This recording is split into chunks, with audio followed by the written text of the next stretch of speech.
আমার একটা মেয়ের সাথে 5 বছরের রিলেশনশিপ ছিল। আমরা বিয়ে করতে চেয়েছিলাম কিন্তু বাড়ি থেকে মেনে নেয় না।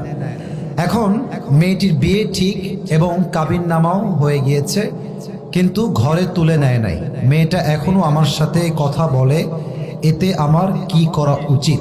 ছেলেটা প্রশ্ন করেছে। এইটা দেখেন, ডোন্ট লাভ, কেউ হাসবেন না। Focus on this lecture. আমি যা বলি একটু বুঝেন, পে ইউর অ্যাটেনশন, মনোযোগ দেন। দেখেন, আমি প্রত্যেকটা মেয়েকে বলবো, প্রত্যেকটা যুবককে বলবো, যে যাকে পছন্দ করবা সে তাকেই বিয়ে করবা। এটাই হচ্ছে রাসূলের সুন্নাহ।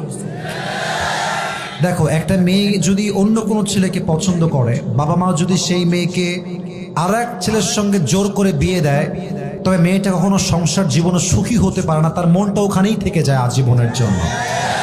তবে একটা কথা, আমি এখানে স্যার আছেন, দে আর ভেরি রেসপেক্টেড পারসন, অনেক সম্মানিত ব্যক্তিবর্গ এখানে বসে আছেন, বলতে যদিও লজ্জাবোধ করছি, but I have to talk about the reality, what's going on in the society. যা হচ্ছে আমার দায়িত্ব সেটা বলা।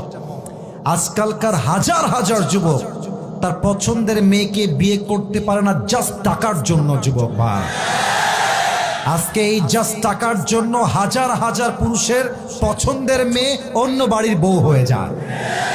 এজন্য আমি আমার প্রত্যেকটা মেয়ের বাবাকে বলবো, আপনার মেয়ের জামাই হিসেবে যার টাকা আছে হি ইজ নট বেস্ট, যার বাড়ি আছে হি ইজ নট বেস্ট, যার বিশাল বড় কোম্পানি আছে হি ইজ নট বেস্ট। আপনার মেয়ের জন্য সবচেয়ে বেস্ট হচ্ছে সেই যুবক যে রাসূলের সুন্নাহ অনুযায়ী জীবনকে গড়েছে। আর আমি অবাক হয়ে যাই মেয়েদেরকে দেখলে। আমি সব মেয়েকে আবারও বলছি, আই রিপিট এগেন, আমি সব মেয়েকে এক পাল্লায় মাপি না, তবে বেশিরভাগ মেয়েরা they always look for better option. বোঝে নাই, বোঝে নাই, বোঝে নাই বাবু। মেয়েদের ভালোবাসা বিশ্বাস করলে সেই লেভেলে একটা বাস খাবা, বিশ্বাস রাখো আমার কথা।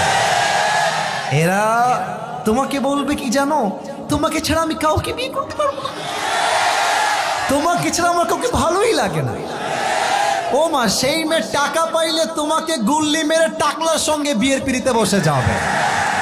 এই জন্য বেড়ি মানুষের ভালোবাসায় বিশ্বাস করা বড় দায়। যুবক ভাড়া বলো, তবে সব মেয়ের পছন্দকে আমি এক পাল্লায় মাপছি না। নিঃসন্দেহে ভালো মেয়ে বাংলাদেশে অবশ্যই আছে। তো যেই যুবকটা প্রশ্ন করেছো যে বিয়ে হয়ে গেছে, সবকিছু ওকে হয়ে গেছে, আমি বলবো সোনামণি, এটা ভুলে যাও। নেক্সট বেটার অপশনকেই তুমি খেয়াল করার চেষ্টা করো। जो मिल गया उसी को मुकद्दर समझ लिया और जो खो गया उसे मैं भुलाता चला गया। That is the essence of all the success and goodness that you will get in your life. Whatever you are getting is the best for you. যা পেয়েছেন এটা আল্লাহর পক্ষ থেকে আসছে, আর যে ছেড়ে গেছেন আমার জন্য ছিলই না। যুবক মা, এজন্য আমি বলবো, দুনিয়াতে মেয়ে মাত্র একটাই নাই রে বাবা, আরো আছে, আরো আছে। তোমাদের সমস্যা হচ্ছে এক মেয়ের দিকে চোখ গেলে ভাবো যে ইসসে জ্যাদা খুবসুরত আর কোই ভি नहीं हो सकते। বাবু, তুমি হচ্ছ কুয়ার ব্যাং। কুয়ার ব্যাং কুয়ার পানিতে লাফ দেয় আর ভাবে যে এর মতো গভীর পানি আর কোথায় হতে পারে। ওই কুয়ার ব্যাং সমুদ্র জানে না। তো তুমি সিরাজগঞ্জে থেকে ওই মেয়ের পাল্লায় পড়ে জীবনটাকে নষ্ট করে দিও না। কোন মেয়ের জন্য আমার ক্যারিয়ার নষ্ট হবে না। মাথায় রাখতে হবে, আমি পুরুষ মানুষ, আমার মনটা পাথরের মতো শক্ত। এই পাথরে আঘাত করা যায়, বাট এটাকে ভেঙে দেওয়া যায় না। যুবক ভাই, অতএব যেই মেয়ে তোমাকে ছেড়ে আর এক ছেলেকে বিয়ে করে ফেলেছে, ওইটা ভুলে যাও, ওইটা বাদ দিয়ে দাও। তুমি তোমার জীবনে ক্যারিয়ারে সফল হও। এরকম কয়েক লাখ মেয়ে তোমাকে বিয়ের জন্য লাইন ধরে দাঁড়িয়ে যাবে। অতএব যেই মেয়ের বিয়ে হয়ে গেছে এর সঙ্গে কথা বলা যাবে না। এটা কথা বললে এটা ওর স্বামীর হক নষ্ট হবে। আর আমার স্যার এখানে অনেক মান্যগণ্য ব্যক্তিরা আছেন, আমি একটা কথা পুরুষ হয়ে বলছি, স্বামীরা সব সহ্য করতে পারে, বউয়ের সব অন্যায় মাফ করে দিবে। বাট বউ যদি পর পুরুষের সঙ্গে কথা বলে, খোদার কসম, পুরুষের ব্যক্তিত্ব এত শক্ত, পুরুষ নারীর সব অন্যায় মাফ করতে পারে, পর পুরুষের অন্যায় কখনো মাফ করতে পারে না।